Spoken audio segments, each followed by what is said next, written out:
போன செஷன்ல சென்ற வாரம் நம்ம பார்த்தது விதுரன் வில்லை உடைத்த பிறகு அவன் வீட்டுக்கு திரும்பியதும் அவனிடத்திலே கிருஷ்ணர் உரையாடிய விஷயங்களை பற்றி பார்த்தோம். அப்ப விதுரன் வில்லை உடைத்ததுல அந்த இடத்திலே துரியோதனன் ஏளனமாக பேசிய விஷயங்கள் அவருக்கு கொஞ்சம் வருத்தத்தை தந்ததால அவர் கையில வச்சிருந்த ஒரு உயர்ந்த ஆயுதமான அந்த விஷ்ணுவினுடைய வில்லை உடைத்து தூக்கி எறிஞ்சுட்டார். உனக்கு போய் நான் போர்ல நிக்க போறேனா போனான். அப்படி தூக்கி எறிஞ்ச பிறகு அவர் அந்த போர்க்கள அந்த அவையிலிருந்து கிளம்பி போயிட்டார். போன உடனே எல்லாரும் ஒருத்தர் பேசிக்கொண்டிருக்கிறார்கள். பீஷ்மரும் சொல்றார் அது தப்பு, நம்ம அவரை போல ஒரு பெரிய மகானை விட்டிருக்க கூடாது என்று சொல்லுகின்ற பொழுது துரியோதனன் சொல்றான், நீ இருக்க, மற்றவங்க எல்லாம் இருக்க, நாம ஏன் அவன் யோசிக்கணும், அவன் பெரிய ஆளா அப்படின்னு சொல்ல ஒரு வாக்குவாதம் போல் வருகின்ற சமயத்திலே அப்ப கர்ணன் எழுந்து சொல்றான், நான் ஒருத்தன் இருக்கேன், என்ன நீங்க மனுஷனா பார்க்காம என்னுடைய வில்லுக்கு அந்த அர்ஜுனன் என்ன செய்ய முடியும்? ஏன்னா நான் நினைச்சேன்னா அர்ஜுனனை நான் வதம் செய்து விட முடியும். ஏன்னா என்னிடத்தில் நாகாஸ்திரம் இருக்கிறது, அந்த நாகாஸ்திரத்தை வச்சு நான் அவங்கள வதம் செய்கிறேன், அதிலையும் அர்ஜுனனை செய்து விடுவேன் என்று ஒரு வார்த்தையை பேசிக்கொண்டிருக்கிறார். அப்ப இவர் சொல்றார், பீஷ்மர் என்னடா இந்திரனுடைய வேண்டுகோளுக்காக இந்திர அவையிலே நின்று தேவாதி தேவர்களுக்காக போர் செய்தவனோடு உன்னை நீ ஒப்பிட்டு பேசுகிறாயா என்று பேச்சு பீஷ்மர் பேசுறார். அது இவனுக்கு ஒத்து வரல. ரெண்டு பேரும் பேசுகின்ற பேச்சானது வாக்குவாதமா போகும் அப்படின்னு தெரிஞ்ச உடனேயே நம்மால் சொல்லிட்டார். என்ன சொல்றான், கிளாஸ் டிஸ்பர்ஸ், எல்லாரும் கிளம்பி போங்கன்ட்டான். ஏன்னா பிரச்சனையை முடிக்கணும் துரியோதனன். ஏன்னா எங்கேயாவது இதுக்கு மேல நின்னா ரெண்டு பேருக்கும் சண்டை வந்துருமோன்னு ஒரு பயம். உடனே என்ன சொல்லிட்டான், கிளாஸ் டிஸ்பர்ஸ், எல்லாரும் வீட்டுக்கு போங்க அப்படின்னு எல்லாரும் கிளம்பி போயாச்சு. போன பிறகு விதுரன் தன்னுடைய வீட்டுக்கு வர்றான். வந்த பிறகு கிருஷ்ணருக்கு செய்தி கிடைக்கிறது. கிருஷ்ணர் கேட்கிறார், என்னப்பா உன்னுடைய பெரிய அஸ்திரத்தினுடைய அவ்வளவு பெரிய அஸ்திரம் அது, அப்பேற்பட்ட ஒரு அஸ்திரத்தை நீ உடைத்து விட்டாய்ன்னு கேள்விப்பட்டனே, என்ன சமாச்சாரம், ஏன் அப்படி செய்தாய் அப்படின்னு சொல்லும் பொழுது அப்ப அழகான வார்த்தையை சொல்றார். இதெல்லாம் வில்லி பாரதத்துல நம்ம ரசிக்க வேண்டிய இடங்கள். வார்த்தைகள், எப்பேற்பட்ட வார்த்தைகளை வில்லி இங்க அருமையாக அமைச்சு கொடுத்திருக்கார் அப்படிங்கிறது தான் சந்தோஷம். ஆவது கருதானாகில் அமைச்சர் சொல் கேளானாகில் வீவது புரியானாகில் விளைவது உணரானாகில் நாவது காவானாகில் அவனுக்கா நடந்த போரில் சாவது பழுது என்று அன்றோ சகத்தினோர் சாட்டுகின்றார். கேட்கறது இல்லையா, வாயை திறந்து மத்தவன் எதை சொன்னாலும் கேட்காத ஒருத்தனுக்கு, பெரியவங்க சொல்லுகின்ற வார்த்தையை கேட்காத ஒருத்தனுக்கு, தான் விழுந்து விடுவோம் என்கின்ற எண்ணமே இல்லாமல் குறி கொண்டும் இல்லாமல் இருக்கின்றவனுக்கு, மன்னன் என்பவனுக்கு என்ன தெரியணும், எதிர்காலம் எப்படி இருக்கணுங்கிற விஷனரி பவர் இருக்கணுங்கிறது வில்லி பாரதத்தினுடைய கூற்று.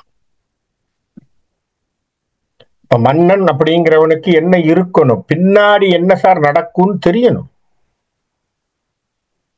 இல்லைன்னா அப்புறம் அவன் எதுக்கு அவன் அங்க கிங்கா உட்கார்ந்து இருக்கிறான், சாரி நான் பாலிசி போட்டேன் தப்பா போச்சுன்னு இன்னைக்கு இருக்கிற மாதிரி சொல்றத. இன்னைக்கு இருக்கிற பாலிட்டிஷியன்ஸ் அப்படிதானே பண்றாங்க. பாலிசி போட்டுட்டேன், சரியா வரும்னு நினைச்சேன், தப்பா போச்சுன்னா அப்ப என்ன படிச்சு என்ன பிரயோஜனம்? அப்போ வீவது சார் நாளைக்கு என்ன நடக்குங்கிறது தெரியும், குறியானாகில் புரியணும், நாளைக்கு என்ன நடக்குங்கிறது புரியணும். அது அவனுக்கு புரியல. விளைவது உணரானாகில் என்ன நடக்க போகுங்கிறது மட்டுமில்ல, தனக்கு நடந்துகிட்டு இருக்கிறது என்னன்னே தெரியல அவனுக்கு. அப்படி இருக்கிறவனுக்கு போய் நான் என்னப்பா சண்டைய போடுறது? இவனுக்கு சண்டையை போட்டா அசிங்கம். இப்படி ஏதாவது கொஞ்சமா, அதாவது ரெண்டுல என்ன ஒண்ணு புரியுது? சொல் புத்தி இல்ல, சுய புத்தி இல்ல. யாரோ சொல்லி கொடுத்ததை மென் பண்ணி ஒரே கருத்தோடு ஒற்ற சிந்தனையோடு பாண்டவர்களை பழிவாங்க வேண்டும், இது ஒண்ணுதான் மனசுல வச்சுட்டு இருக்கான். வன்மத்தோட வாழ்ந்துட்டு இருக்கான். இதை தவிர அவனுக்கு சிந்தனைங்கிறது ஒண்ணுமே இல்லை. அதுதான் பிரச்சனை. அப்ப அவன்கிட்ட போய் நான் பேசி என்னப்பா பிரயோஜனம்னு அழகான வார்த்தைகள். விதுரன் பேசின உடனேயே அது மட்டும் இல்லாமல் அவன் சொல்றான், செல்வம் வந்து உற்றகாலை தெய்வமும் சிறிது பேனார், சொல்வன அறிந்து சொல்லார், சுற்றமும் துணையும் நோக்கார், வெல்வதே நினைவது ஆளால் வெம்பகை வலிது என்று எண்ணார். காசு பணம் வந்து சேர்ந்தாச்சு, உடனே என்ன வரும்? காசு பணம் கையில வந்ததுன்னா நம்மளை சுத்தி 4 பேர் துதி பாடுறதுக்கு 4 பேர் இருப்பான். அதை நம்ம நல்லா ஞாபகம் வச்சுக்கணும். பைத்தியக்காரனை சுத்தி பல பேரும், பணக்காரனை சுத்தி பல பேர் இருப்பான். ஏதோ நம்மளை சுத்தி 2 பேர் துதிப்பாடுறா அப்படின்னா நம்ம கிட்ட ஏதோ வேலை வாங்கணுங்கிறத அவனுக்கு ஒரு நோக்கம் இருக்குங்கிறத தெரிஞ்சுக்கணும். ஐயோ ரவி சூப்பரா, அதுவா இது, ஓஹோ என்னவோ வேலை நடக்கணும் அதுக்காக வந்துட்டு இருக்கான் இல்லையா? நம்ம கிட்ட அதிகாரம் இல்லைன்னா நம்மளை யாரும் வந்து கேட்க போறது இல்லை. நம்ம கிட்ட பணம் காசு இல்லைன்னா யாரும் வந்து கேட்க போறது இல்லை. இது பிரச்சனை இருக்கு. அப்ப என்ன சொல்றான்? செல்வம் வந்து உற்ற காலை, செல்வம் வருகின்ற பொழுது செருக்கு வந்துவிடும். சிலர் தான் அந்த செல்வம் வந்தாலும் தன் நிலையிலே தாழ்ந்து வாழ்ந்தவர்கள் சில மகான்கள். இல்லேன் மறுக்கல, அதுல நிறைய பேர் அந்த மாதிரியான வாழ்க்கையை வாழ்ந்தார்கள் என்று கேள்விப்பட்டேன். அண்ணாமலை செட்டியார் அப்படி இருந்தாரா, பச்சையப்ப முதலியார் அப்படி இருந்தார்னு கேள்விப்பட்டேன். பேர்பட்ட பச்சையப்பன் கல்லூரியினுடைய கொடை வள்ளலாக இருந்தவர். தன்னுடைய மொத்த பணத்தையும் கல்வி சாலைக்காக அப்படியே டொனேஷன் பண்ணார். அவருக்கு கிட்டத்தட்ட போனீங்கன்னா அந்த கோட்டைன்னு சொல்லக்கூடிய இடம், ஃபோர்ட்னு சொல்லுவாங்க, சென்ட் ஜார்ஜ், அது பக்கத்துல பல கடைகள் இருக்கு. அந்த கடை காம்ப்ளெக்ஸ் எல்லாமே அவரது தான் இன்னைக்கும். பேர்பட்ட ஒரு பெரிய பணக்காரர், பெரிய நிதிவான், அப்படியே கொடுத்துட்டார் கல்விக்கு எடுத்து. அந்த மாதிரியான ஒரு தன்மை தேவை. அப்பதான் சொல்றான், செல்வம் வந்து உற்ற காலை தெய்வமும் சிறிது வேணார். சாமியை கூட கும்பிட மாட்டான், சொந்த பந்தத்தை பார்க்க மாட்டான். அவன் என்ன சொல்றாரோ அதுதான் சரின்னுவான். என்ன காரணம்? அவனுக்கு ஒரு செருக்கானது வந்து கொண்டே இருக்கும் இல்லையா? அது வந்துகிட்டே இருந்தா பிரச்சனை. அதனாலதான் வள்ளுவர் சொல்லுகின்ற பொழுது, இந்த குறளை நான் சொல்லியிருக்கேன், இருந்தாலும் சொல்றேன், வள்ளுவருடைய குறள் நம்ம எப்பவுமே யோசிச்சுக்கிட்டே இருக்கணும். எல்லோருக்கும் நன்றாம் பணிதல் தான். இப்ப எல்லாருமே பணிவோடு இருக்கிறது ரொம்ப சந்தோஷம், நல்லது. வார்த்தையை பாருங்க, எல்லோருக்கும் நன்றாம் பணிதல் போட்டார. அதுல சிறப்பா ஒரு வார்த்தையை சொல்றாரு, அவற்றுள் செல்வர்க்கே செல்வம் தகைத்து. அப்படின்னா என்ன அர்த்தம்? எல்லாம் பணிவோடு இருக்கிறது சந்தோஷம். படிச்சவனும் பணிவோடு இருக்கணும், ஆத்ம ஞானி பணிவோடு இருக்கணும், மகான் பணிவோடு இருக்கணும், எல்லாரும் பணிவோடு, அதிகாரத்திலே பணிவு இருக்கணும், எல்லாம் இருக்கணும் சார். அதை விட ரொம்ப முக்கியமானது யாருன்னா, செல்வர்க்கே செல்வம் தகைத்து, காசு உள்ளவன் பணிவோடு இருப்பது இன்னும் அவனுக்கு செல்வத்தை சேர்க்கும். செல்வம்னா உடனே காசு வருமானு இல்ல, மக்கட் செல்வம் அவன் பின்னாடி வருவாங்க, அவனுடைய பணிவுக்காக, அவனுடைய குணத்துக்காக. எவ்வளவு பெரிய பணக்காரன்பா, சர்வசாதாரணமா நடந்து போறான்ப்பா, சொல்லுவோமா இல்லையா? வாழ்க்கையில அவன் நினைச்சானா எங்கேயோ போலாம். பாரு அவனை பாரு, எவ்வளவு சர்வசாதாரணமா போறான். அந்த பணிவு மனிதர்களை ஈர்க்கும். இந்த வார்த்தையை அழகாக விதுரன் பேசுவதாக வில்லி போறான். அநேகமாக நிறைய திருவள்ளுவரை கையாளாத எந்த கவிஞனும் தமிழ்ல கிடையாது. ஆகவே தமிழன் எல்லா வகையிலும் எழுதக்கூடிய எத்தனை பாடல்களாக இருந்தாலும் சங்க இலக்கியத்துல மேன்னா ஒரு 2 இடங்கள்ல விட்டு போயிருக்கலாம். ஆனால் அதற்கு பின் வந்திருக்கக்கூடிய அத்தனை இலக்கியங்களிலும் அநேகமாக நீங்க பாத்தீங்கன்னா திருவள்ளுவரை தொடாத கவிஞன் எவனும் கிடையாது. ஏன்னா திருவள்ளுவர் அப்படி ஒரு இன்ஃபுளுயன்ஷியல் பர்சன் அப்படிங்கிறது நமக்கு புரியுது. அப்படி சொசைட்டில இன்ஃபுளுயன்ஷியலா இருந்திருக்காரு. அப்படியே என்ன அர்த்தம்? எத்தனை படிச்சவனுக்கும் ஒரு பெரிய இன்ஃபுளுயன்ஸ். அதை அழகாக சொல்கிறார். சொல்லி இப்படி எல்லாம் இருக்குப்பா அப்படின்னு உடனே கண்ணன் கிருஷ்ணன் சொல்றார், உன்னுடைய ஆண்மையை நான் மெச்சுறேன்பா. ஏன்னா இப்போ அங்க போய் நின்னு நீ முடியாதுன்னு சொல்லிட்டு வந்த பெரிய விஷயம் தெரியுமா? ஒரு விஷயம், போர்க்களத்துல உன் புதல்வர்கள், இங்க அழகான வார்த்தையை பிடிக்கணும், அழகாக சொல்கிறார், உன் புதல்வர்கள் போர்க்களத்திலே வருகின்ற பொழுது. உன் புதல்வர்கள்னா யாரு? உண்மையாவே பாண்டவன் இவன் புதல்வனா? இல்லை, இவன் சித்தப்பன். ஆனால் உன்னை ஒத்த அறச்சிந்தனையோடு கருத்தோடு இருக்கக்கூடியவதனாலே கருத்தை ஒத்த உன் பிள்ளைகள். அப்ப உன் பிள்ளைகள், உன் புதல்வர்கள் போருக்கு வராங்கன்னு வச்சுப்போம். துரியோதனன் பக்கத்துல நீ நின்னு போர் செய்யறன்னா அவங்களுக்கு எப்படி இருக்கும்? கஷ்டமா இருக்கும் இல்லையா? அதுவே நீ இல்லாத போது அங்கே அவர்களுக்கு வெற்றி நிச்சயம். ஏன்னா நீ இருந்தனா இன்னும் கொஞ்சம் அவங்களுக்கு சிக்கல் இருக்கும். ஐயோ சித்தப்பா நல்லவராச்சா அங்க போய் நிக்கிறானேன்னு யோசிக்கும். ஏற்கனவே அர்ஜுனன் குழம்பித்தான் பகவத்கீதை வந்தது. இன்னும் விதுரனும் இருந்திருந்தா இன்னும் முதலுக்கே மோசமாக போயிருக்கலாம். அப்ப அது என்ன ஆகும்? அந்த சிக்கலை தீர்ப்பதற்கு கிருஷ்ணர் ஒரு விதமாக அவரை டைவர்ட் பண்ணிட்டார். அதுதான் நம்ம சொல்லணும். அழகாக அவரை தடுத்தாட்கொண்டார் என்பதுதான் உண்மையான விஷயம். அப்ப அவனை தனியா போனதுனாலே நீ இல்லாம இருக்கிறது ஒரு வகையில சரியப்பா. என்னதான் நீ அழகாக போன வாரம் சொன்ன, ஏற்றிய நறு நெய் வீசி இத்தனம் அடுக்கினாலும் காற்று உறாத போது கடுங்கணல் கதவுவது ஒன்றோ. நீங்க பாத்தீங்கன்னா நெய்யெல்லாம் எவ்வளவோ டப்பா டப்பாவா கொண்டு கொட்டி பெரிய பெரிய சந்தன கட்டை அகில் கட்டை எல்லாத்தையும் போட்டு நெருப்ப மூட்டி வச்சாலும் காத்து என்பது சரியாக இல்லைன்னு சொன்னா அங்க அந்த யாகத்திற்கோ எதற்கோ பயன் இல்லை இல்லையா? அப்ப அந்த இடத்துல அந்த நெருப்பு பிடிக்காது, எதுவும் சரியா வராது. அப்போ அது போல என்னதான் துரியோதனன் படை இருந்தாலும் நீ இல்லைன்னா பிரச்சனை தான். அங்க நீ இல்லாத போது நல்லவை நடப்பதற்கு குறைவுதான், ஆகவே சரியா வராது. நல்லதா போச்சு. நீ என்ன பண்ண, சொன்னதை பொருத்தி என்று சொல்லிவிட்டு என்ன சொல்றான்? கண்ணன் பயந்த காதல் கன்னி தன் கோவில் புக்கான். இப்பதான் அந்த கதையினுடைய அடுத்த இடத்துக்கு வர்றோம். என்ன சொல்றார் கண்ணன்? கிருஷ்ணர் என்ன சொல்றார்? சரிப்பா நீ இரு, நான் ஒரு முக்கியமான வேலையா ஒரு ஆளை போய் பார்த்துட்டு வரேன் அப்படிங்க. விதுரன் கேட்கிறான், யாரோ? என்னுடைய அத்தைய போய் பார்த்துட்டு வரேன், குந்தியை என்று சொல்கிறான். குந்தி இவனுக்கு அத்தை. வந்த உடனே அருமையான இடங்கள். குந்தியை கிருஷ்ணனை பார்க்கிறாள், எதிர்கொண்டு அழைக்கிறாள். மண்டல மதியம் அன்ன மாசரு முகத்தினாளும் தின்திரள் மருகன் தன்னை சென்று எதிர்கொண்டு கண்டு வெண்திரை மகர வேளை விரி புனல் முகத்து தோன்றும் கொண்டலை மகிழ்ந்து காணும் குளிர் பசும் தோகை போன்றான். என்ன அழகான வார்த்தைகள்! அவன் அவளுடைய முகம் எப்படி இருக்கான்? சந்திரனை ஒத்த முகமாக இருக்கிறது, சந்திர வதனம்.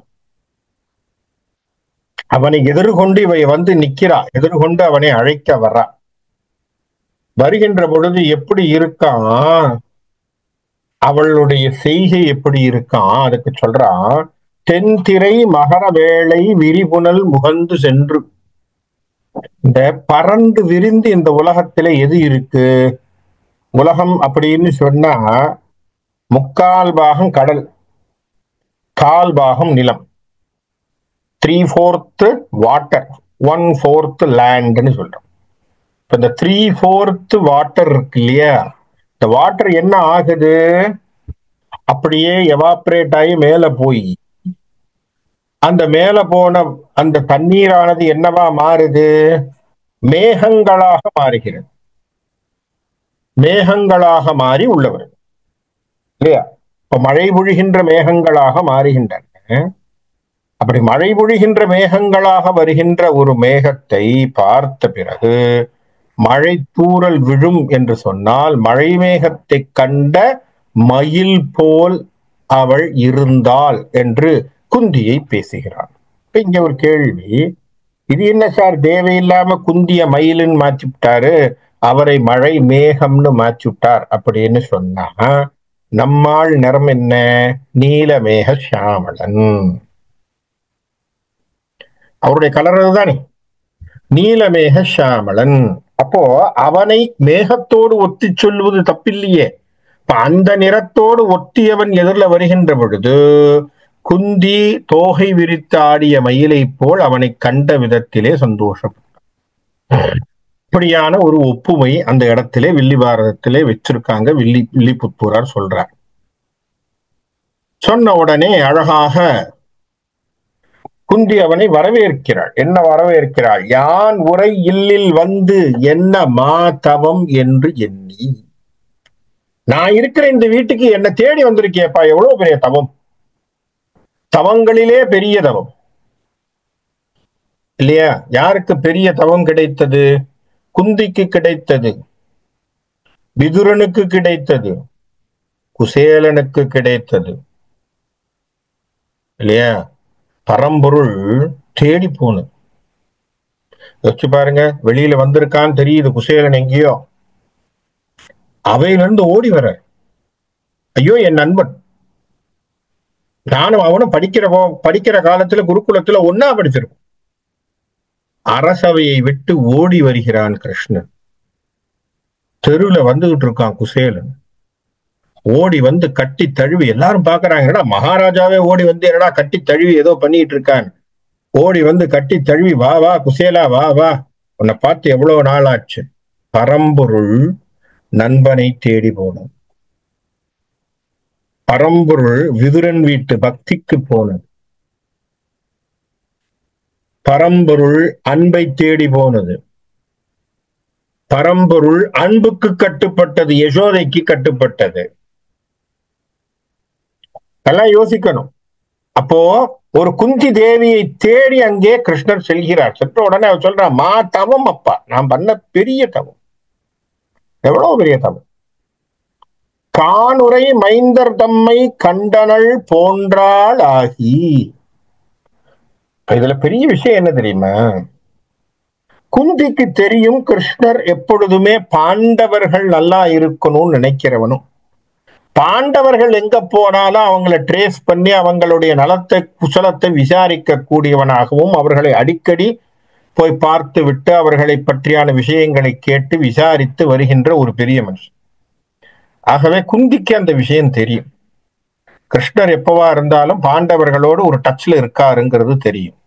இப்போ கிருஷ்ணர் வீட்டுக்கு வந்திருக்கார் அப்படின்னு சொன்னா, தன் மகன்கள் ஐவருடைய நலனை பற்றி நல்ல விஷயத்தை சொல்லுவதற்காக அங்கே கிருஷ்ணன் வந்ததாக, இன்னும் சொல்ல போனால் தன் மகனை பார்த்த சந்தோஷத்தோடு நிற்கிறார்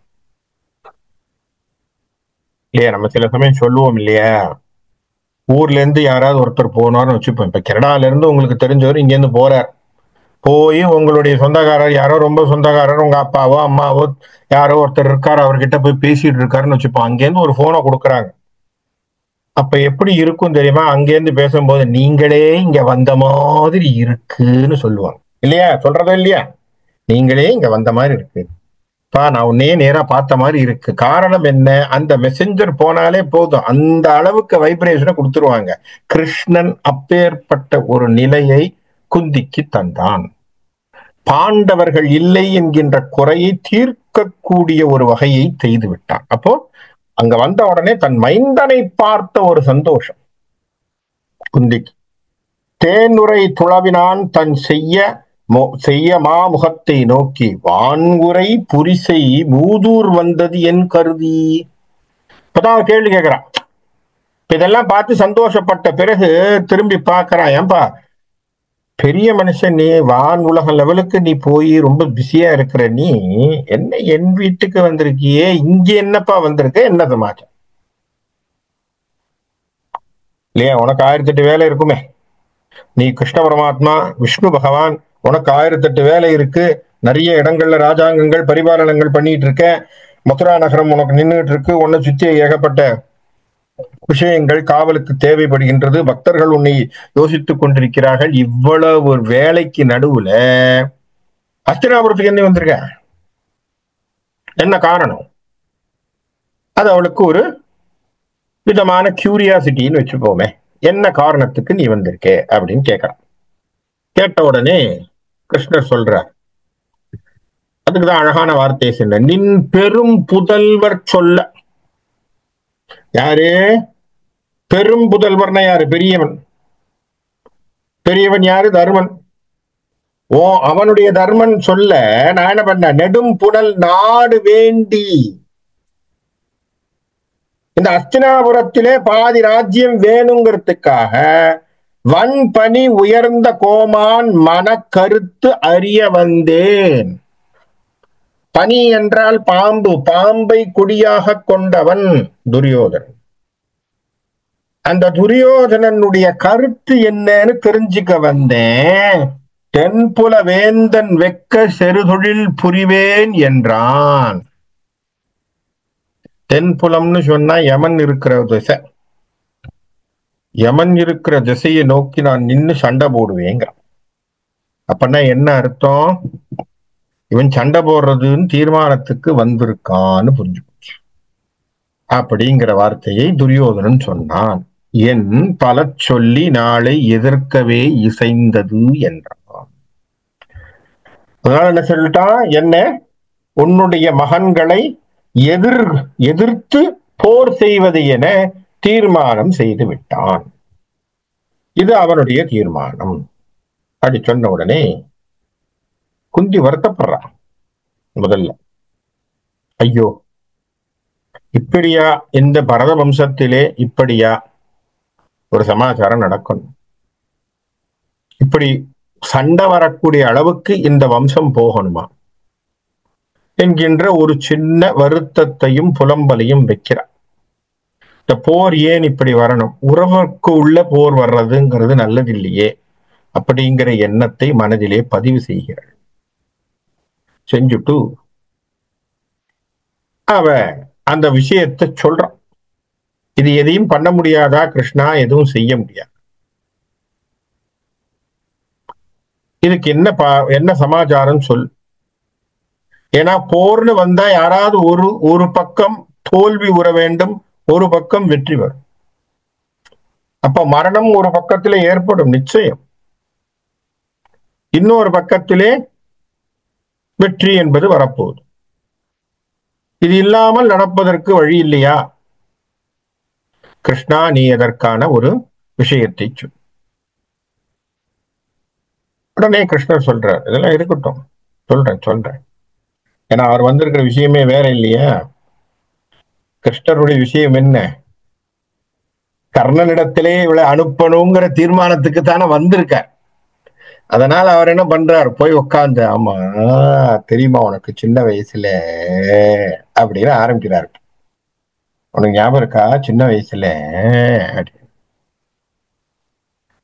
தன்மை நான் உரைப்பேன் கேள். நான் உன்னை சொல்றேன் கேள அத்தை, நான் உனக்கு சொல்றேன், ஒரு விஷயம் சொல்றேன் கேள். உடனே குந்தி அமைதியாக உட்கார்ந்து கொண்டு, நீ சொல்லுப்பா கிருஷ்ணா, நீ சொன்னா கேட்கிறேன்னு சொல்லு. நீ தந்தை தன் மனையில் நீயும் எடுத்துட்டா பிளாஷ்பேக்க. என்ன பண்ணிருக்க? உங்க அப்பானுடைய வீட்டுல இருந்த போது குந்தி கேக்குறான், கன்னியாய் இருந்து வாழும் காலை. நீ கன்னியாக இருந்த காலத்திலே ஒரு முனிவன் வந்து சொன்ன மந்திரம் ஓர் 5 ஒன்றால் சூரந்தன்னை முன்னினை. என்ன பண்ண? ஒரு முனிவன் உனக்கு வந்து ஒரு மந்திரத்தை கொடுத்தான். துர்வாச முனிவர் தான். 1 வருஷ காலம் அவர் வந்து குந்திராஜனுடைய வீட்டிலே இருந்தான். அவனுக்கு உபச்சாரம் செய்து நல்ல பணிவிடைகளை செய்ததுனாலே துர்வாசன் எப்பவுமே சாபம் கொடுப்பான். இவன் என்ன பண்ணான், இந்த தடவை போகும்போது மந்திரத்தை கொடுத்துட்டு போ. ஏன்னா அவருக்கு தெரியும் விஷனரிய என்ன, இவள் திருமணம் செய்து கொள்ளக்கூடியவன் பாண்டுவுக்கு நேரடியான சந்ததி கிடையாது, அட்லீஸ்ட் மந்திரம் மூலமாக இவளுக்கு குழந்தை செல்வம் உண்டாகட்டும்னு சொல்லி கொடுத்துட்டு போயிட்டான். அதனால இவன் என்ன பண்ணினா, எப்பவுமே ஒரு கியூரியாசிட்டி உண்டு இல்லையா? நம்ம எல்லாருக்குமே ஒரு கியூரியாசிட்டி உண்டு. இதை பார்க்காதேன்னு சொன்னாதான் திறந்து பார்ப்போம். நம்ம புத்தி எப்படி இல்லையா? பார்க்காதப்பா அப்படின்னு சொன்னா நம்ம என்ன பண்ணுவோம்? முதல்ல அதைத்தான் திறந்து பார்ப்போம். இதை எடுத்து பத்திரமா வை அப்படின்னு சொன்னா, அப்படி என்னடா பத்திரமா வைக்க சொல்லியிருக்காங்கன்னு திறந்து பார்த்து வைக்கிறதுங்கிறது நமக்கு ரொம்ப பிடிச்ச விஷயம். சொல்றோம் இல்லையா? ஏதோ ஒரு அழகான ஒரு கதையை கூட சொல்லுவோம் இல்லையா? ஒருத்தர் மருந்து சாப்பிடும் பொழுது கால்வலி கால்வலி கால்வலின்னு ஒரு பெரிய விஷயத்துக்கு போய் டாக்டர் கிட்ட போய் கேட்டுக்கிட்டே இருந்தான். எந்த டாக்டர் கிட்ட போனாலும் அவனுக்கு வலி போகல. வலி இருக்கு வலி இருக்கு வலி இருக்குன்னு சொல்லிட்டு இருக்கான். இந்த டாக்டர் தான் கடைசியில இருக்கிறதுல ரொம்ப வயசானவர், கெட்டிக்காரர், இந்த டாக்டர் கிட்ட போங்கன்ட்டாங்க. வந்துட்டான். வந்த உடனே டாக்டர் இதெல்லாம் கேட்டார். என்னப்பா என்ன நடக்குது? டாக்டர், எல்லா டாக்டரும் மருந்து கொடுத்தாரு, எந்த மருந்தும் சரிவிட்டு வரல. ஆஹா, ஏன்? என்னென்னமோ கொடுத்தாங்க, யாருக்கும் என்னுடைய வலியை போக்கல. குடிச்சா வலி இருந்துகிட்டு தான் இருக்கு. அப்படியாப்பா, சரி சரி, இந்தா நான் ஒரு மருந்து தரேன், வச்சுக்கோ, குடி. சரியா? இது அப்ப இதை குடிச்சா இந்த மருந்து குடிச்சா சரியா போயிடுமா வலி? சரியா போயிடும். ஆனா ஒரே ஒரு கண்டிஷன். என்னது? குடிக்கும் போது குரங்க நினைக்காத. அவ்வளவுதான்.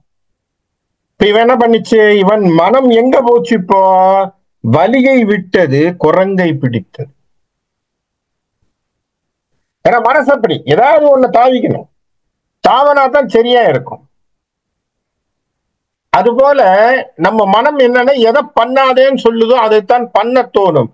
குந்தியிடத்திலே 5 மந்திரத்தை கொடுத்து, உனக்கு தேவையான காலத்திலே இதை உபயோகித்து பிள்ளைகளை பேரை பெற்று சந்தான பிராப்தியை உண்டாகும் உனக்குன்னு சொல்லிட்டு போனா டெஸ்ட் பண்ணணும்னு யோசிக்கிறேன். என்ன பண்ண? தன் தோழி பக்கத்துல வச்சுக்கிட்டு டெஸ்ட் பண்றதுக்கு, யாரை வச்சு டெஸ்ட் பண்ணலாம் அப்படின்னு அவளுக்கு ஒரே சந்தேகத்துல என்ன பண்ணா? சூரன் தன்னை முன்னினை. சூரன் என்று சொன்னால் யார்? இருக்கிறதிலே உலகத்திலே முதன்மையானவனாக சொல்லப்படுகின்ற ஆதவன் என்கின்ற கடவுளை மனதிலே இவள் நினைத்தாள். நினைச்ச மாத்திரத்துல என்ன போச்சு? அவனும் அன்று வந்து நின் முன் நின்றான். அதுதான் டக்குன்னு வந்து இறங்கிட்டான். இவளுக்கு ஒன்றும் புரியல. சின்ன பொண்ணு தானே. ஐயோ, இது என்னடா இது? நம்ம முன்னாடி இது சூரியனே வந்துட்டானேன்னு பாக்குறான். கதிரவன் உடனே சொல்லிட்டான், என்ன நம்பி என்னை நினைத்து நீ மந்திரத்தை சொன்னா, இந்தா உனக்கு குழந்தை கொடுத்துட்ட. கதிரவன் அருளினால் ஒரு கணத்திடை காதல் கூற மதலை அங்கு ஒருவன் தன்னை பயந்த பின் வடு என்று அஞ்சி. கையில என்ன பண்ணிட்டான்? குழந்தைய கொடுத்துட்டான். கொடுத்த உடனே தான் இவ யோசிக்கல. ஏன் யோசிக்கல? கன்னியானவள் திருமணமாகாமல் கையிலே குழந்தை. பயப்பட ஆரம்பிச்சான். அப்பதான் அவளுக்கு தன்னுடைய உணர்வு வருது, தான் யாருங்கிற விஷயம் வருது. ஐயோ, சொசைட்டி என்ன பேசுங்கிற பயம் வருது, எல்லாம் வருது அவளுக்கு. அப்ப என்ன நினைக்கிறா? ஐயோ, இந்த கையில இந்த குழந்தை இருந்ததுன்னா நாளைக்கு நமக்கு கஷ்டம். அப்ப அது வடு என்று அஞ்சி மிதவை ஆம் பேழை தன்னில் பொதிந்து நீ விட.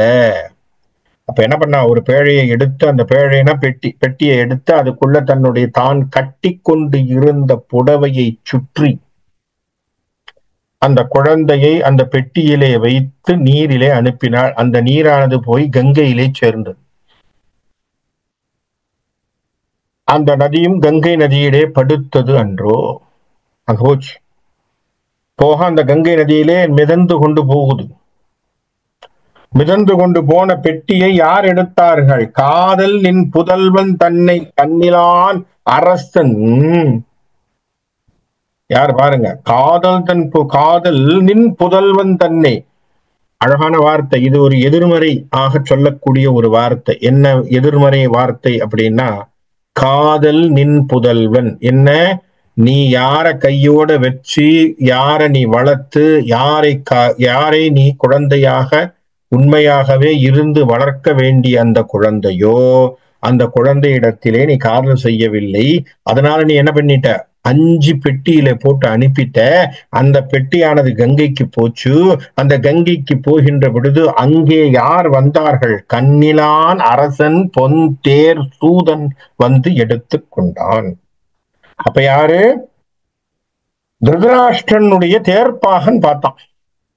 அவன் வந்தா ஏதோ ஒரு பேழை போய் கொண்டிருக்கு, அதுல ஏதோ ஒரு சத்தம் கேக்குது, குழந்தை சத்தம் கேக்குது. உடனே அடிச்சு பிடிச்சு அந்த பெட்டியை தூக்கிட்டு வர, வந்து திறந்து பார்த்தா குழந்தை உள்ள. அவனுக்கும் ஒரு குழந்தைகள் இல்லேங்கிறதுனால அவன் அந்த குழந்தையை வளர்க்க ஆரம்பிச்சான். இந்த குழந்தைக்கு என்ன பேர் வைக்கிறதுன்னு கேட்கும் பொழுது வானத்திலிருந்து அசரீரியாக ஒரு குரல் கேட்கிறது. அந்த குரல் என்ன சொல்லுது? கர்ணன், கர்ணன், கர்ணன் என்று பெயர் சொல்கிறது. அந்த பேரை அவன் அந்த குழந்தைக்கு சுட்டி அந்த குழந்தையை தானே வளர்த்து வருகிறான். பண்புடை குமரன் கற்ற படைத்தொழில் பலவும் கண்டு நண்புடை உரிமையெல்லாம் நல்கி முடியும் சூட்டி வன்பனி உயர்ந்த கோமான் வாழ்வு அவர்க்கு அளித்தன் மற்றை தின் பரித்தேர் வல்லினோர் அவனை யார் செய்யிக்க வல்லார். அப்படி அழகாக பல பல விஷயங்களை படைத்தொழில்கள் எல்லாம் கற்றுக்கொண்டு நல்ல முறையிலே வந்திருக்கின்ற பொழுது ஒரு முறை அந்த போருக்கான ஆயுதங்களை எல்லாம் யார் அந்த ஆயுத வித்தைகளை எல்லாம் காட்டுவார்களோ அந்த மாதிரியான ஒரு இடத்திலே வந்து அவன் நின்று தன்னுடைய பராக்கிரமங்களை காட்டிக் கொண்டிருக்கின்ற பொழுது அவன் யார் என்று பேச, அவன் தேரோட்டியின் மகன் என்று சொல்ல, அவன் சத்திரியன் இல்லை, ஆகவே நீங்க நிக்கிறதுக்கு லாய்க்கு இல்லைன்னு சொல்லுகின்ற பொழுது ஓடி வந்து தன் ராஜ்யத்திற்கும் தன் அரசை தன்னுடைய உரிமைக்கு உட்பட்ட ஒரு நாடான அங்க தேசத்தை உன்னுடைய மகனுக்கு கொடுத்து அங்க தேசத்து ராஜாவாக அவனை மாத்தி, நீ இனி ராஜா, இனி சத்திரியன்டான்னு நீ போய் உன்னுடைய வில்வித்தையை காட்டுன்னு சொல்ல, அப்பொழுதும் அவனை அங்கீகரிக்காமல் விட்டுவிட அவனை இவன் தன்னுடைய தோழனாக எடுத்து கொண்டான். யார்? அரவு கொடியோன். யார் அவன்? துரியோதனன். அவனை கூட்டிட்டு போயிட்டான். அதனால இப்ப என்ன பண்ணிட்டு இருக்கான்? அவன் பின்னாடி நின்னுகிட்டு இருக்கான் ஓம் புள்ள, அவன்தான் கர்ணன். இப்போ இந்த கேள்வி கேட்டா அந்த தாயினுடைய நிலை என்னவா இருக்கும்? ஒரு நிமிஷம் யோசிக்கிறான்.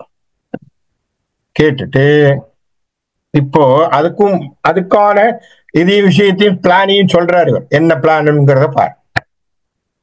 அந்த நின் மைந்தன் தானே அருஞ்சிலை விஜயனோடு வந்து எதிர்மலைய நின்றான் உறவு மற்ற அறிய மாட்டான்.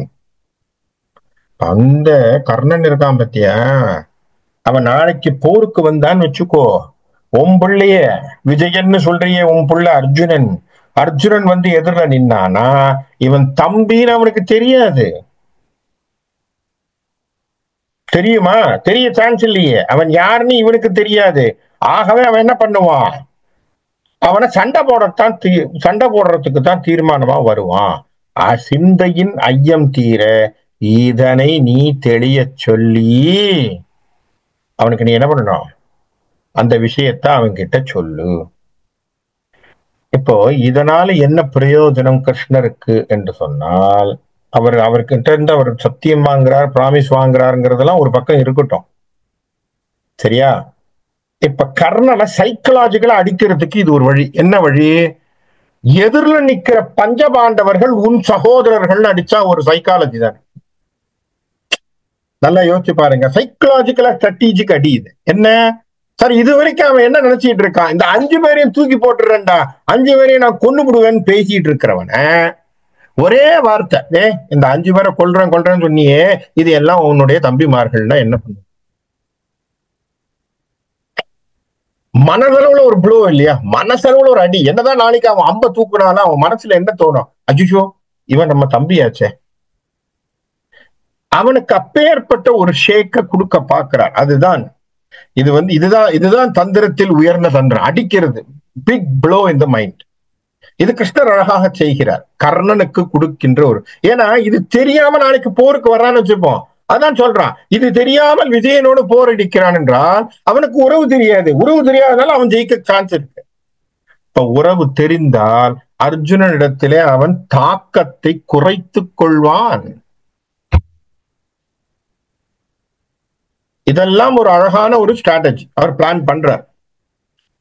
உடனே நம்ம இப்படி யோசிக்க கூடாது. அதனால அர்ஜுனன் வந்து ரொம்ப தோத்தவனோ, இல்ல கர்ணன் வந்து சிறந்தவன், கர்ணன் பெரிய வில்லாளி, அர்ஜுனன் ரொம்ப தோல்வி விடுவானோ அப்படி இல்ல, பலசாலதியில் அப்படி கிடையாது. ஏன்னா பஞ்ச பாண்டவர்களுடைய பக்கத்துல நல்லா யோசிச்சு பாருங்க, எத்தனை அக்ரோனி சேனைகள். அவர்கள் பக்கத்தில் நின்ற அக்ரோனி சேனைகள் கம்மி, அவர்கள் பக்கத்திலே நின்ற சக்திகள் குறைவு. கிட்டத்தட்ட என்ன சொல்றது, டபுள் தி பர்சன்டேஜ் இருக்கிற மாதிரி மல்டிபிள் ஃபேக்டர்லாம் அந்த பக்கம் நிக்கிறாங்க.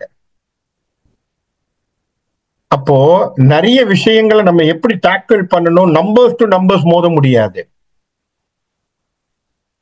நான் சொல்ற புரியுதா? நல்லா யோசிங்க, இதெல்லாம் தான் war strategy. Numbers to numbers equate பண்ணீங்கன்னா பஞ்ச பாண்டவர்கள் தோற்றுருவாங்க, வந்த கணத்திலே தோற்றுருவாங்க. அப்ப நம்பர்ல அடிக்க கூடாது, என்ன அடிக்கணும், மைண்ட் ப்ளோ பண்ணிடணும். அப்ப வர்றவன் முதல்ல வரும்பொழுது ஒரு குழப்பத்திலே வந்தான்னு வச்சுக்கோங்க, அவனுக்கு தெளிவு வராது. நாம அவனுடைய வீக்னஸ் பாயிண்ட பார்த்து அடிக்க. இதுதான் ஸ்ட்ராட்டஜி. இது ராஜதந்திரம், போர் முறை தந்திரம். இதை கிருஷ்ணன் அழகாக செய்கிறார். இப்ப குந்தியை விட்டு, ஏன் திடீர்னு போய் குந்தியை விட்டு போய் பேசுன்னு சொல்றார், அதுக்காகத்தான் பேசுறோம். நீ என்ன செய்யணும், போர் பண்றதுக்கு முன்னாடி அவன் தான் உன் தம்பிங்கிறத எஸ்டாப்ளிஷ் பண்ணு ஃபர்ஸ்ட் சொல்லி இன்னொரு ஆஃபரையும் போடுறார். என்ன அழகான ஆஃபரை போடுறாருன்னு பார்ப்போம். என்ன அழகான இதுதான் நம்ம ரசிக்க வேண்டிய ஒன்று, கிருஷ்ணனிடத்திலே நாம் தெரிந்து கொள்ள வேண்டிய விஷயம். அதனால்தான் சொன்ன, மகாபாரதத்திலே இருக்கக்கூடிய இந்த ராஜதந்திரங்களை, போர் முறையின் தந்திரங்களை வச்சே நீங்க பல தீசிஸ் எழுதலாம். இன்னைக்கு competition, business world, business management நடக்கக்கூடிய ஸ்ட்ராட்டஜி அத்தனையுமே நீங்கள் இங்கிருந்தே ஃப்ரேம் பண்ணலாம். சைக்காலஜி படிக்கணும்னா பகவத்கீதையிலிருந்து படிக்கலாம். அத்தனையும் அதுக்குள்ள இருக்கக்கூடிய பொக்கிஷம். அதனாலதான் இது 5ஆம் வேதத்திற்கு சமமாக சொல்லப்படும். அப்ப அழகா இன்னொரு வார்த்தை சொல்றாரு, இன்னொரு ஆஃபர் ஒண்ணு கொடு. என்ன ஆஃபர் சார், இதை நான் பண்றேன் இல்லையா, பண்றது எனக்கு என்ன லாபம்னு யோசிச்சான்னு வச்சுப்போம் இல்லையா. கர்ணன் யோசிக்கல, ஆனா யோசிக்கிறான்னு வச்சுப்போமே. அப்படி ஒரு கன்சிடரேஷன் யோசிக்கிறவனுக்கு ஏதாவது ஒரு லாபம் கொடுக்கணும் இல்லையா. அப்போ ஒரு பிசினஸ் டீல் மாதிரி ஒண்ணு போடுறாரு. என்ன போடுறாருன்னு பாருங்க கிருஷ்ணர். தம்பி 5 பேரும் தனித்தனி ஏவல் செய்ய. அப்பா நீ சொன்னேன்னு வச்சுக்கோ, நாளைக்கு இவங்க உன்னுடைய தம்பின்னு தெரிஞ்சுக்கிட்டேன்னு வச்சுக்கோ, அப்ப நீ என்ன பண்ணலாம், இவர்களோடு சேர்ந்தாய் என்று சொன்னால் நீ சொல்ற வேலையை இவங்க செய்வாங்க. ஏன்னா தம்பிகள், மூத்தவன் நீ, மூத்தவன் சொல்லத்தான் கேட்கறதுங்கிறது எங்களுடைய குடும்பத்துல பஞ்சபாண்டவர்களிடத்திலே அந்த ஒரு ஒற்றுமை இருந்தது. தர்மன் சொன்னால் இன்னி வரைக்கும் மீறாமல் அத்தனை பேரும் செய்தார்கள். அப்ப தர்மனுக்கும் மூத்தவன் இருக்கான் கர்ணன் சொன்னா கம்மன் இருப்பாங்களா இல்லையா? ஏன்னா அவங்களுக்கு அந்த ஒரு நல்ல நடத்தை இருக்கு.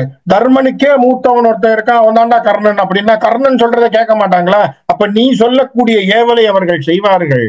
வம்பு அவள் அலங்களோடும் மாமணி மகுடம் சூடி, உனக்கு பிரச்சனையே இல்லாமல் உனக்கு அழகாக மகுடத்தை சூட்டி அம்புவி முழுதும் நீயே ஆளலாம் வருக என்றால், அது மட்டும் இல்ல, என்ன ஒரு டிக்ளரேஷன் வரும் யோசிச்சு பாருங்க.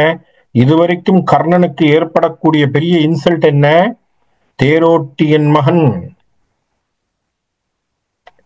அப்போ அந்த பழுதான ஒரு கமெண்ட், த கிரிட்டிக், இவனை நிறைய இடத்துல டிஸ்குவாலிஃபை பண்ணிருக்கக்கூடிய ஒரு பெரிய பிரச்சனையை குந்தியின் புத்திரன் என்று சொன்னால் அவனால் சமாளிக்க முடியும், அல்லது அவன் தன்னை நிரூபித்துக் கொள்ள முடியும். அப்ப அது அவனுக்கு ஒரு அட்வான்டேஜ். அதனால அவன் ஜெயிக்கிறதுக்கு வாய்ப்பு இருக்கு நிறைய. அப்ப என்ன செய்யலாம், புவி முழுவதும் நீயே ஆளலாம், நீதான்ப்பா இருக்கலாம் என்னன்னு சொல்லு. ஆனா கிருஷ்ணனுக்கு தெரியும் அவன் ஒத்துக்க மாட்டாங்கிறதுனால அழகாக என்ன சொல்றார் சொல்லு. சொன்ன பிறகு கும்பர்கா அணைய கையான் உன் உரை மறுத்தான் ஆகில். இது சொன்ன உடனே அழகாக இருக்கும். இந்த படத்துல பாத்தீங்கன்னா, கர்ணன் படத்துல காட்டுவாங்க, ராஜம்மா அப்படிங்கிறவங்க தான் அந்த குந்தியாக வந்திருப்பாள். என்டிஆர் அழகாக உட்கார்ந்து இந்த கதையை சொல்லுவார். சொன்ன உடனேயே நான் சொன்ன உடனே கர்ணன் கேட்பான் இல்ல, நான் கூப்பிட்டா வந்துருவான் இல்ல அப்படின்னு சொல்லுவான், கூப்பிட்டுப்பார். என்ன இப்படி சொல்ற கர்ணா, இது கிருஷ்ணா நீ என்ன இப்படி சொல்ற, சொல்லு என் பிள்ளை என்னோட வருவான்னு சொல்லு, என் பிள்ளை என்னோட வருவான்னு சொல்லு. அதுக்கு அழகாக சொல்லுவார் என்டிஆர், வரலன்னா நான் சொல்றத சொல்லு. அப்படின்னா என்ன அர்த்தம்? அவன் வரமாட்டான்னு இவருக்கு தெரியும். நீ கூப்பிடு, அவன் வரமாட்டான். வராத போது நான் சொல்லக்கூடிய கண்டிஷனை போடு. என்ன கண்டிஷன் போட்டிருக்கார் இங்கே? வில்லி பாரதத்திலே வரக்கூடிய ஒரு கண்டிஷன் என்ன? நாகாஸ்திரத்தை அர்ஜுனனின் மீது ஒரு முறைக்கு பதிலாக மறுமுறை உபயோகிக்க கூடாது. எரி அமுது அருந்த காணம் எரிந்த நாள் அகன்று போன அரவினை அங்கர் கோமான் அசுமகமாக கொண்டான் வரிசிலை விசயன் தன்மேல் மருகனை தொடுக்கா வண்ணம் ஒருவரம் வேண்டுக என்றான் ஒற்றவருக்கு உறுதி சூழ்வான். இப்ப நீ என்ன பண்ண? வேற ஒண்ணும் இல்ல, கேட்டுப்பார். வந்தான்னா சந்தோஷம், வரலையா அப்ப நான் சொன்னது நீ என்ன கேட்கணும்? கிருஷ்ணா நீ சொல்லு, நீ என்ன சொல்ல வர சொல்லு. நாகாஸ்திரத்தை அர்ஜுனன் மீது இரண்டாவது முறை பிரயோகம் செய்யக்கூடாது. இந்த வரத்தை வாங்கி கொண்டு வா. இதை கேட்ட உடனே குந்தி அழறா. இது கேட்ட உடனே குந்தி அழறா. பேர்பட்ட ஒரு வாழ்க்கையா நமக்கு. மன்றலம் தெரியல் வெய்யோன் மதலையன் மைந்தன் என்பது அன்று எனக்கு உரைத்தாயாகில் அவனுடன் அணுக விட்டேன். ஏம்பா கிருஷ்ணா, இது உனக்கே நியாயமா? இது உனக்கே நியாயமா? கேட்கறா பாருங்க வில்லிபாபு. அது அழகான வார்த்தைகள். உனக்கே நியாயமா? அவன் என் பிள்ளைங்கிறது இன்னைக்குதானா சொல்லணுமாடா? ஏன்டா நீ முதல்லயே சொல்லல? இந்த நேரத்திலேயே வந்து நீ சொல்லணும். அவன் என் புள்ளன்னு உனக்கு தெரியாதா? முதல்ல எல்லாம் தெரிஞ்சவனாச்சே நீ. அவனை நீ ஏன் முன்னடையே சொல்லல என்கிட்ட? மன்றலம் தேரல் வெய்யோன் மதலையன் மைந்தன் என்பது அன்று எனக்கு உரைத்தாயாகில். ஏன்பா நீ அன்னைக்கே சொல்லல? அவனுடன் அணுக ஒட்டேன். யாரோட விட்டுருக்க மாட்டேன், துரியோதனோடு விட்டுருப்பேன். நானு என் பிள்ளையாச்சே கூட்டிட்டு வந்திருப்பேனப்பா. சென்று உயிர் ஒழிக்குமாறு செறிவினை விளைத்த பின்னை இன்று எனக்கு உரைத்தாய். ஐயே என்ன நினைத்தாய், என் செய்தாய்? இப்ப என்ன பண்ணிருக்க தெரியுமா? அவனை அன்னைக்கு நீ காப்பாத்தல, என் பிள்ளைன்னு நீ சொல்லல, விட்டுட்ட. இன்னைக்கு போற கிளப்பி விட்டுட்டு சொல்றா குந்தி, வார்த்தையை பாருங்க, போற கிளப்பி விட்டுருக்க இல்லையா? அப்படின்னா என்ன அர்த்தம்? நீ டிசைட் பண்ணிட்ட, போர் தான் வேணுங்கிற டிசிஷன் நீ எடுத்துத்தான் போரை கொண்டு வந்திருக்கிறாய். குந்திக்கு தெரிகிறது இவன் பரம்பொருள், இவன் நினைக்கிறது நடக்க போகுதுங்கிறது அவளுக்கு புரியுது. இவன் என்ன செய்ய போறானோ அதுதான் உலகம் நாளைக்கு செய்ய போகுதுங்கிறது புரியுது. இவன் செயலால் உலகம் கட்டுண்டது என்பதை தெரிகிறது. அதனால சொல்றா, சென்று உயிர் ஒழிக்குமாறு செய்வினை சிறு வினை விளைத்து. நீ என்ன பண்ணிருக்க? போற கிளப்பி விட்டுட்ட. நினைச்சிருந்தா துரியோதனை ஆஃப் பண்ண தெரியாதா? இத்தனை பேரை தூக்கி எறிகிறவருக்கு துரியோதனை வாய் பேசாம நிக்கிறதுக்கு ஒரு 5 நிமிஷம் பண்ணிருக்க முடியாதா? அப்ப துரியோதனை ஏன் பேச விட்டார்? கிருஷ்ணர் ஏன் கம்முன்ற அந்த இடத்துல இருக்கார்? என்ன காரணம்? செய்ய வேண்டும் என்பதை தீர்மானம் செய்து கொண்டார். காரணம் அது ஆரம்பத்திலேயே, மகாபாரதத்தினுடைய ஆரம்பத்திலேயே பூமாதேவிக்கு கிருஷ்ணர் விஷ்ணு மகாவிஷ்ணு செய்து கொடுத்த வாக்கு என்ன? பூபாரத்தை குறைக்கின்றேன். காரணம் அசுர சக்திகள் வளர்ந்து விட்டது. ஆகவே நான் அதை செய்ய போறேன்னு தீர்மானம் பண்ணி விட்டார். ஆக போர் வந்தாச்சு. குந்தி சொல்றாரே, போர்ன்னு நீ சொன்ன பிறகு இப்ப வந்து சொல்றியப்பா, இன்னைக்கு வந்து சொல்றியே, அன்னைக்கே சொல்லிருக்க கூடாதா? நியாயமான பேச்சு. குந்தியினுடைய கேள்வி நியாயமான கேள்வி. கண்ணனிடத்திலே கண்ணன் அதுக்கெல்லாம் கவலைப்படுறது இல்லை. நீ என்ன கேள்வி கேட்டாலும் தான் செய்யறதுதான் செய்ய போற. அவர் மனத்துல ஒரு தீர்மானம் போட்டு தானே இருக்கார். கண்பட்ட கனலில் பாயும் கடுங்கனை விளக்கினேனேல் வன்பட்ட புறவி தேரான் மகன் பட்டும் மகவான் மைந்தன் தன்பட்டு மடியும் சென்று தடாது இனி இருந்தேன் ஆகி யான் பட்ட கொடுமை நன்று என்று என்பட்டாள் இறங்கி வீழ்ந்தாள்.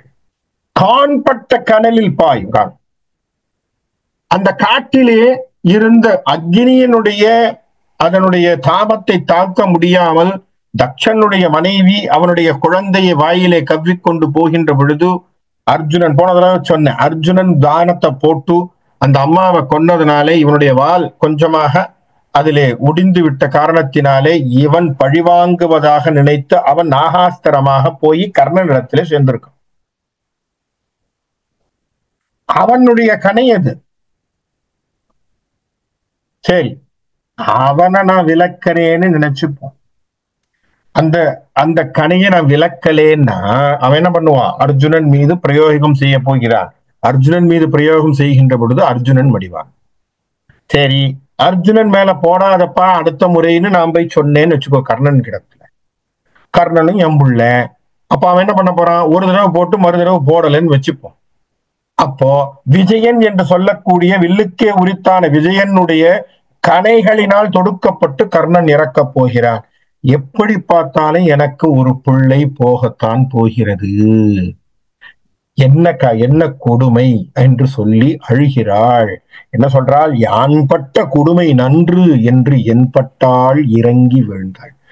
அப்படியே உட்கார்றாளாம். நான் என்ன சொல்லுவேன்? எந்த குழந்தைக்கு நான் பேசுவேன்? இப்போ இதுக்கு பேர் என்ன? இதுக்குதான் தர்ம சங்கடம். இந்த குழந்தைய காப்பாத்துறதா அந்த குழந்தைய காப்பாத்துற? ஏன்னா ரெண்டும் குழந்தைன்னு தெரிஞ்சா எப்படி இருக்கும் ஒரு தாய்க்கு? இதுவும் புள்ள அதுவும் புள்ள, ரெண்டு புள்ளைங்க சண்டை போடுறான்னா எப்படி இருக்கும்? ஒரு தாய் பார்த்தா நமக்கு அண்ணா தம்பி சண்டை போடும் போதே பெத்த தாய்க்கு வலிக்குது. என்னடா வீட்டுக்குள்ள இப்படி ரெண்டு பேரும் சண்டை போட்டுக்கிறீங்கன்னு நாமளே சொல்லு. அதுவே நம்மளால தாங்க முடியல. என்னதான் முடியுமோ அந்த அளவுக்கு நம்ம சமாதானம் பேசி பஞ்சாயத்து பண்ணி விலக்கி வைக்க பாக்குறோம். அண்ணா தம்பி சகோதரர்கள் சண்டை போட்டாலே இது இப்பேற்பட்ட சண்டை. பெரிய பாரத போர். பாரத போர்ல ரெண்டு பேரும் வில்ல தூக்கிட்டு நிக்க போறாங்க. கண்டிப்பா ஒருத்தன் சாக போறான். எதனால யார் சாக போறாங்கிறது யாருக்கும் தெரியும். நாகாஸ்திர பிரயோகத்தினாலே அர்ஜுனன் சாகலாம், அல்லது ஒரு நாகாஸ்திர பிரயோகத்தினால அவன் சாகாம இருந்தானா அர்ஜுனனுடைய கனியினாலே கர்ணன் சாகலாம். இது எவ்வளவு கொடுமை. இப்ப என்ன குந்தி என்ன நினைப்பா மனசுல? கிருஷ்ணா நீ இதை என்கிட்ட சொல்லாமலே இருந்திருக்கலாமே. இத்தனை நாள் நான் இருந்துட்டலாம். அவன் யாரோ நினைச்சு இருந்த மாதிரி நான் இன்னைக்கு யாரோ நினைச்சு இருந்திருக்கலாமா இல்லையா? இன்னைக்கு நீ இவ்வளவு சமாதானத்தை சொன்ன பிறகு அவனுக்கு நாளைக்கு ஒரு அடிபட்டாலும் மனசு துடிக்கும் இல்லையா ஒரு தாய்க்கு? எப்படியெல்லாம் கொண்டு வரான் பாருங்க கிரவுண்ட். அதுதான் ஏன் இப்ப புரியுதா பகவத்கீதையில ஏன் அந்த டிட்டாச்மெண்ட்டை சொல்றான்ட்டு? இந்த அளவுக்கு டிட்டாச்சோட அவன் இருந்திருக்கான் கிருஷ்ணன். அதனாலதான் அவன் அந்த வார்த்தையை போடுறான். நம்ம படிக்கும்போது பகவத்கீதையில படிக்கிறது ஈஸியா இருக்கே சார் என்ன? அத்தனை டெஸ்ட் கிரவுண்டையும் வச்சிருந்தான். யார வச்சிருந்தான்? கிருஷ்ணரை வச்சிருந்தான், பீஷ்மரை வச்சிருந்தான். அத்தனை ரோல் மாடலையும் வச்சுதான் நமக்கு அந்த ஐடியாவை கொடுக்குறோம். செய்கின்ற வேலையில டிட்டாச்சா இருன்னு நம்ம சொல்றான் சார். பற்று எப்படி விடுறதுன்னு நம்ம யோசிக்கிறோம். குந்திக்கு சொல்லி தரான் பாருங்க. ஒரு தாய் தன்னுடைய சமாச்சாரத்தை எப்படி அவள் டிட்டாச்சா வரணுங்கிறதுக்கான ஒரு களத்தை ஏற்பாடு செய்து தருகிறான் கிருஷ்ணன்.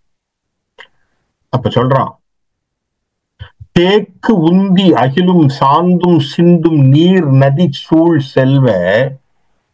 இடம் சூப்பரான வார்த்தைகள். இது வில்லி பாரதத்துல நான் ரொம்ப ரசிக்கின்ற இடமா இருக்கு நான் படிக்கும்போது.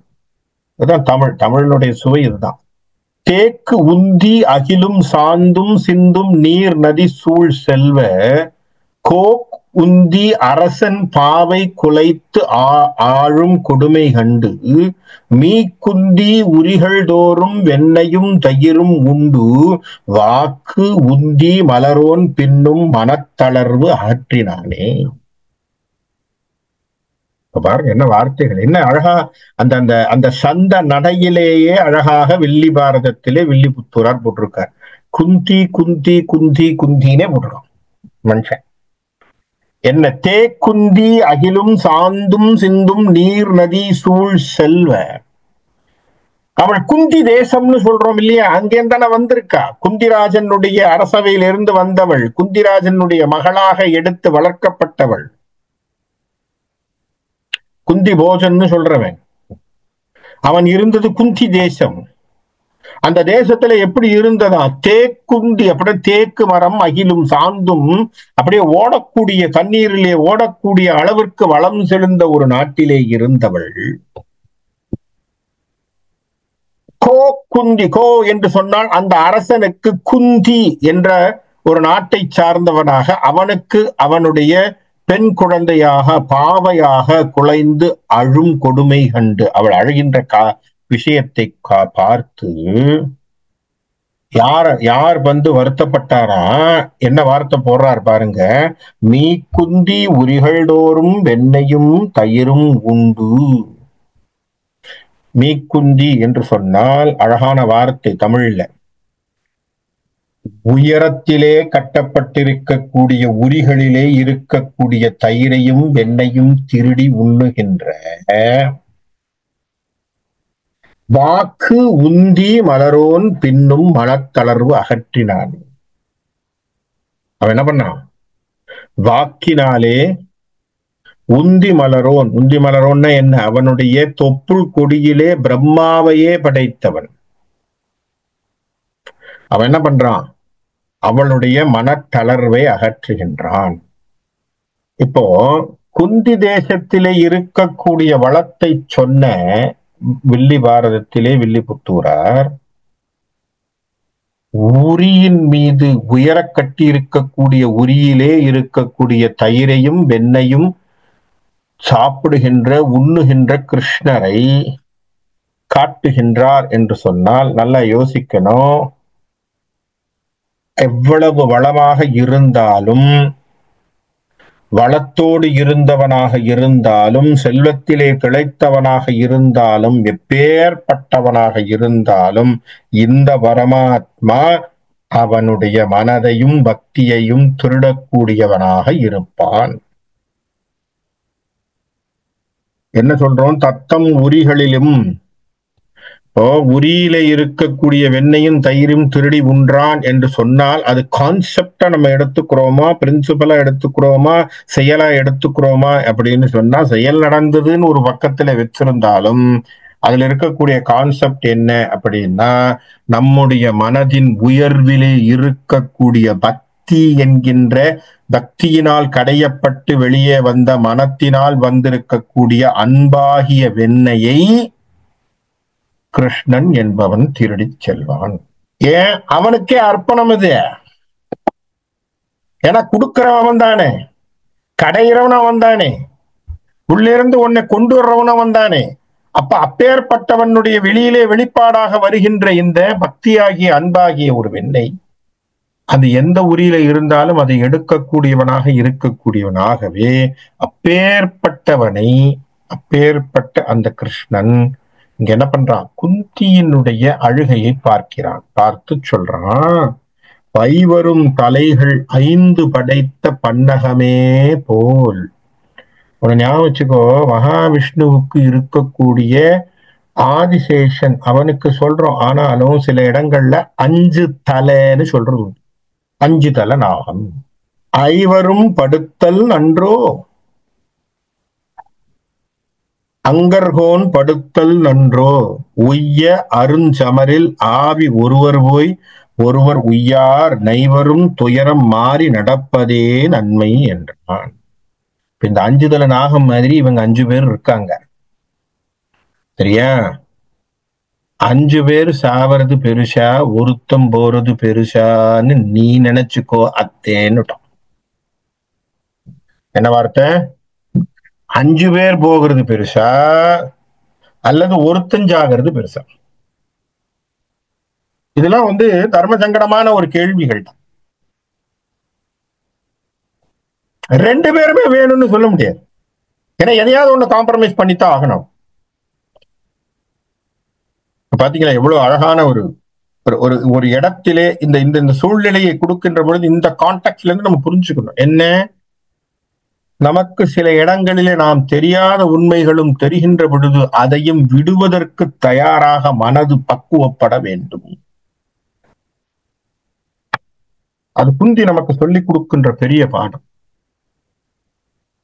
அவளுக்கு பெரிய சோதனையாக வருது. அவன் என்ன சொல்றான்? 5 பேர் 5 தலை, 5 பேர் போகலாம்னு நினைக்கிறியா இல்ல ஒருத்தன் போகலாம்னு நினைக்கிறியா?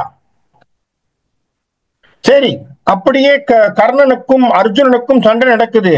கர்ணன் அர்ஜுனனை வீழ்த்து விட்டான் என்றே சொல்லி வைப்போம் ஒரு பேச்சுக்கு. அர்ஜுனன் செத்து போயிட்டான்னு வச்சோம். மற்ற 4 உயிரோடு இருப்பார்களான்னு கேட்கான் கிருஷ்ணன்.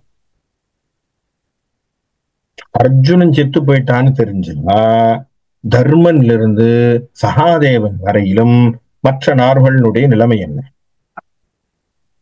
அவர்கள் இருப்பார்களா? இருக்க மாட்டாங்க. நீ அந்த இடத்துல இவன் மூத்தவன் சொல்லி கொண்டு போய் நிறுத்தினாலும் அவர்கள் ஏற்றுக்கொள்ள மாட்டார்கள். அவர்கள் உயிரை மாய்த்து விடுவார்கள்.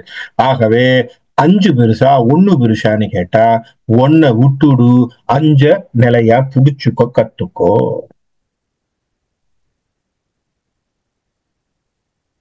இதுதான் அருமையான ஒரு வாசகமாக கிருஷ்ணன் பேசுகின்றான். அதனால நீ என்ன பண்ணணும்? தைவரும் துயரம் மாறி நடப்பதே நன்மை என்றான். இத புரிஞ்சுக்கிட்டு வாழ்க்கையில இந்த துயரத்தை மாற்றி நடப்பதை நல்லதுன்னு நினைச்சு வாழ அப்படின்னு சொல்லிட்டு கிருஷ்ணர் குந்தியை போக சொல்லிவிட்டு என்ன பண்றான்? தன்னுடைய அவன் இருக்கக்கூடிய விதுரனுடைய வீட்டுக்கு போறான். விதுரன் வீட்டுக்குள்ளே நுழைகின்ற பொழுது அந்த சாயந்தர வேளையிலே சந்தியாவந்தனத்தை செய்துவிட்டு அவன் அங்க போய் விதுரனுடைய மனைக்குள்ள போனதும் அங்கே இருந்த விஷயங்களை பற்றி பேசக்கூடிய விஷயங்களை காட்டுகிறார். அதெல்லாம் வில்லி பாரதத்தில் இருக்கக்கூடிய ஒப்புமைகள், அழகுகள், அந்த சாயந்தர வேளையிலே இருக்கக்கூடிய அந்த சூரியனுடைய அஸ்தமனமும் சந்திரனுடைய ஒரு எழுச்சியும் இதெல்லாம் அழகாக சித்தரித்து காட்டி கொண்டு இருக்கின்ற பொழுது இன்னொன்னு நடக்குது. அது என்ன அப்படின்னா, துரியோதனன் அவசரமாக ஒரு சபையை கூட்டுகிறான். நான் உங்களுக்கு ஒரு அடுத்த வாரம் என்ன அப்படிங்கிற மாதிரி இந்த நெக்ஸ்ட் எபிசோட் நம்ம என்ன பார்க்க போறோங்கிறத ஒரு ஸ்னாப்ஷாட்டா கொடுத்துறோம். துரியோதனன் அவசரமாக அரசவையை கூட்டுகிறான்னா அரசவைன்னா பெரியவங்கள்லாம் கிடையாது. இவன் தான் யாரையும் கேட்க மாட்டாங்க. இவன் தம்பியை கூப்பிடுறான், அவங்க அப்பாவை கூப்பிடுறான், சகுனியை கூப்பிடுறான், கர்ணனை கூப்பிட்டு வச்சு ஒரு டிஸ்கஷன் கொண்டு வரான். டிஸ்கஷன் பேசுகின்ற பொழுது என்ன இப்படி நம்மள நேரடியா சண்டைக்கு வரியா, சமாதானத்துக்கு வரியா அப்படின்னு பேசுறாரே கிருஷ்ணர், நம்ம என்ன செய்யறது அப்படின்னு பேசும் பொழுது எல்லோரும் சேர்ந்து திருதராஷ்டிரன் எல்லாரும் என்ன சொல்றாங்க? கண்ணனை சிறை பிடிக்கலாம் என்ற எண்ணத்தை சொல்கிறார். யார? கிருஷ்ண பரமாத்மாவை ஜெயில போட்டுடலாம். அது முடிகிற காரியமா? ஆனா அப்படி ஒரு பேச்சு இவங்க மனசுல நினைக்கிறாங்க, அதை பண்ணிடலாம் அப்படின்னு ஒரு எண்ணம். அப்படிங்கிற எண்ணத்தை திட்டம் போடுகிறார். திட்டம் போடுகின்ற பொழுது திருதராஷ்டிரனும் அதை ஒப்புக்கொள்கிறான். எல்லாரும் அதை பத்தி பேசிட்டு இருக்கும் பொழுது எல்லாருக்குமே தெரியும், விகர்ணன் என்று துரியோதனனுடைய கடைசி தம்பி ஒருத்தன் இருக்கான். அவன்தான் முதல்ல திரௌபதியை மானபங்கம் செய்கின்ற பொழுதும் அவனுக்கு பிடிக்கல, அவன் சண்டை போட்டான். இப்ப இந்த வார்த்தை சொல்லுகின்ற பொழுதும் அவன் பிடிக்காமல் எதிர்த்து பேசுகின்றான். அவனை எல்லாம் சின்ன பையங்கிறதுனால வாய் அடக்கிட்டு இவர்கள் சில சூதுகளை செய்கிறார்கள்.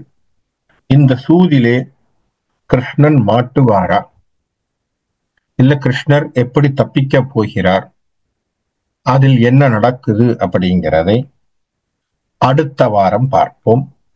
இன்றைக்கு நாம் இந்த இடத்திலே நிறுத்துவோம். இதுவரை கேட்டதற்கு நன்றி, வணக்கங்கள்.